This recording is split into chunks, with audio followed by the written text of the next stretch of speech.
Hello, Jane. Niitie Mr. Mann na muhitaji. Mr. Mann hayuko leo. Ni mgonjwa yuko hosi. Huyu jamaa ni mgonjwa kila siku. Siwezi approve leave yake. Wacha nimpigie. Hello? Siwezi ongea, nipo hospitali.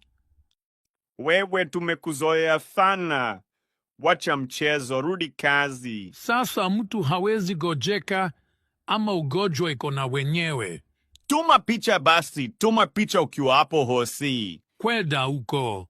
Unaona mtu anaweza jitakia mabaya, sio? Kosa kuapprove, kwani kampuni ni yako. Huyu mjinga HR anakataa sikri vyangu, kwani yeye ndiye mgonjwa. Niandikie sikshitapo nath. Sawa Mr. Mann, lazima nikusome.